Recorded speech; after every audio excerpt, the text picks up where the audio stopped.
অস্ট্রেলিয়ার মাটিতে প্রথম টেস্টে বাংলাদেশ ইতিহাস গড়ার অপেক্ষায় টাইগাররা কি 28 সালেই পারবে অস্ট্রেলিয়ার মাটিতে নতুন ইতিহাস গড়তে? চলুন বিস্তারিত জেনে নেওয়া যাক। অস্ট্রেলিয়ার মাটিতে দীর্ঘ অপেক্ষার পর আবারও টেস্ট খেলতে যাচ্ছে বাংলাদেশ। আর এবার তাদের সামনে শক্তিশালী অস্ট্রেলিয়া। 2 ম্যাচ টেস্টের সিরিজের প্রথম ম্যাচটি শুরু হবে আগামী 13ই আগস্ট। বাংলাদেশের জন্য এটি একটি শুধু আরেকটি টেস্ট সিরিজ নয়, এটি নিজেদের সামর্থ্য প্রমাণের সুযোগ।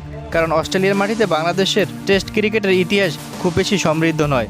দীর্ঘ বিরতির পর আবারও অস্ট্রেলিয়ায় টেস্ট খেলতে যাচ্ছে বাংলাদেশ। ইতিমধ্যে প্রথম টেস্টকে সামনে রেখে প্রস্তুতি শুরু করেছে বাংলাদেশ। ডারউইনে দলের প্রস্তুতির খবরের সামনে এসেছে। অভিজ্ঞ স্পিনার তাইজুল ইসলাম দলের প্রস্তুতি নিয়ে সন্তুষ্টির কথা জানিয়েছেন। এদিকে প্রস্তুতির ম্যাচেও বাংলাদেশের ব্যাটিংয়ের এসেছে ইতিবাচক খবর। ক্রিকেট অস্ট্রেলিয়ার একাদশের বিপক্ষে প্রস্তুতি ম্যাচে মেহেদী হাসান মিরাজ দুর্দান্ত এক সেঞ্চুরি করেছেন। তিনি প্রথম ইনিংসে অপরাজিত 109 রান করেছেন, যেখানে ছিল 11টি চার ও 4টি ছক্কা। এই পারফরম্যান্স নিঃসন্দেহে মূল টেস্টের আগে মিরাজ ও বাংলাদেশের দলের আত্মবিশ্বাস বাড়াবে। তবে প্রস্তুতি ম্যাচ আর আন্তর্জাতিক ক্রিকেট দুটির মধ্যে পার্থক্য অনেক। অস্ট্রেলিয়ার বিপক্ষে মূল পরীক্ষার ব্যাটারদের ধৈর্য ও বোলারদের ধারাবাহিক হতে পারে সবচেয়ে বড় চ্যালেঞ্জ। অন্যদিকে অস্ট্রেলিয়া বাংলাদেশে কোনোভাবে হালকাভাবে নিচ্ছে না। অজি ব্যাটার মার্নাস লাবুশনে প্রথম টেস্ট ম্যাচের আগে বড় রান করার প্রস্তুতির কথা জানিয়েছে।